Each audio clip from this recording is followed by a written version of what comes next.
So hi everyone, welcome back my YouTube channel. So friends, आज की video में details करने वाला हूं कि जो भी स्टूडेंट जेईई मेंस 2024 के लिए अपेयर हो रहे हैं, तब फ्रेंड्स जब आपका जोसा काउंसलिंग होता है तो उस टाइम आपको इम्पोर्टेंट डॉक्यूमेंट्स क्या क्या आपको मांगे जाते हैं। यानी कि जब आपका जोसा काउंसलिंग होगा तो क्या क्या आपको वेरीफाइड डॉक्यूमेंट्स होगा, तो इसके बारे में बता देता हूँ। साथ साथ मैं बताऊँगा कि कौन सा डॉक्यूमेंट कब डेट का बना होना चाहिए, तभी वो वैलिड माना जाएगा, अन्यथा आपको एडमिशन कैंसिल भी हो सकता है। तो फ्रेंड्स, जो भी आपको डॉक्यूमेंट्स बताएंगे 100% वैलिड है और वो आपको 100% रहना चाहिए, तभी आपको एडमिशन होगा। तो यहाँ पर है, सबसे पहले जो आता है प्रोविजनल सीट अलॉटमेंट लेटर 2024। तो ये क्या है भैया? तो ये जो है आपका जब एप्लीकेशन फॉर्म कर लेते हैं, आपका एग्ज़ाम हो जाता है। एग्ज़ाम होने के बाद आपको जब रिजल्ट आता है प्रोविजनल सीट अलॉटमेंट की, आपको कौन सा राउंड में कौन सा कॉलेज एंड कौन सा ब्रांच मिला है, तो वो वाला यानी प्रोविजनल सीट अलॉटमेंट आपको जब कॉलेज में जाइएगा वेरिफिकेशन के लिए, तो आपको डॉक्यूमेंट्स वैलिड होता है, तो इसको आपको ले जाना बहुत ज़रूरी है। सेकेंड आ जाता है जो कि आपको यहाँ पर देख सकते हैं, proof of payment of seat acceptance fee. तो ये जो है क्या होता है, ये जो है सीट एक्सेप्टेंस फी है। यानी कि जो भी आपको राउंड में, जैसे कि आपको पता है कि जोसा काउंसलिंग में 6 राउंड होता है, तो जो भी राउंड में कोई भी कॉलेज एंड कोई भी ब्रांच मिलता है, तो आपको पहले जो भी सीट मिलता है तो उसको एक्सेप्ट किया जाता है और उसको पेमेंट कर दिया जाता है। मान लेते हैं कि वो कॉलेज आपको नहीं चाहिए, वो अलग बात है, लेकिन आपको पहले जो भी राउंड में जो भी ब्रांच मिल जाता है तो आपको फ़ी को एक्सेप्ट किया जाता है। तो उसके लिए यदि जनरल कैटेगरी और ईबीसी ओबीसी से बिलोंग करते हो तो आपको 35,000 लगेंगे। अगर आप एससी एसटी कैटेगरी से बिलोंग करते हो तो आपको 15,000 आपको लगेंगे। ओके, तो यहाँ पर ये आपको डॉक्यूमेंट्स लगते हैं जब आपका जोसा काउंसलिंग के लिए जब वेरिफिकेशन के लिए जाते हो। तो उसके बाद है आपके पास जेईई मेंस एंड एडवांस का एडमिट कार्ड 2024। ओके, तो जेईई मेंस के लिए जो भी स्टूडेंट अपेयर हुए थे और जेईई मेंस निकल गया है, तो या तो एडवांस निकल गया है तो एडवांस को दे सकते हो, नहीं निकला है तो जेईई मेंस को भी दे सकते हो। जो भी कॉलेज में वेरिफिकेशन के लिए जाइएगा तो ये आपको होना चाहिए। ओके, एडमिट कार्ड को।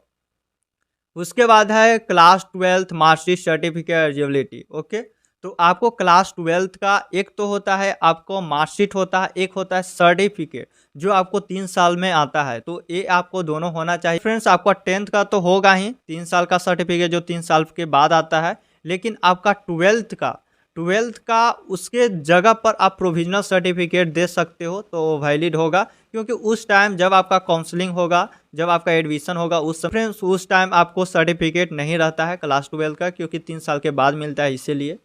उसके बाद है क्लास के 10th का मार्कशीट, तो क्लास 10th का सर्टिफिकेट भी लगा। क्लास 10th का सर्टिफिकेट एंड मार्कशीट, तो मार्कशीट और सर्टिफिकेट दोनों अवेलेबल होगा, क्योंकि 3 साल के बाद भी सर्टिफिकेट आता है ओरिजिनल, तो आपको होना चाहिए। इसके लिए है कि डेट ऑफ बर्थ को प्रूफ मांगता है, उसी से आपको वैलिड होता है। उसके बाद है category certificate, OBC SC ST जो भी कैटेगरी से बिलोंग करते हो, तो उस कैटेगरी का आपका सर्टिफिकेट बना होना चाहिए। और ये सब मैं बताता हूँ कि कब का बना होना चाहिए। 1 अप्रैल 2024 के बाद का सर्टिफिकेट होना चाहिए, अभी वैलिड नहीं होगा। अभी बना ले उस टाइम आपको दिक्कत होगा, उस टाइम ये वैलिड नहीं होगा। ये आपको कैटेगरी सर्टिफिकेट अभी एप्लीकेशन के लिए आप कर सकते हो, जब आपका जेईई मेंस का रजिस्ट्रेशन हो रहा है, एप्लीकेशन फॉर्म होगा, तो कैटेगरी सर्टिफिकेट मांगा जाता है, तो अभी बना सकते हो। लेकिन आप जोसा काउंसलिंग के लिए आपको 1 अप्रैल 2024 के बाद का आपको वैलिड होता है।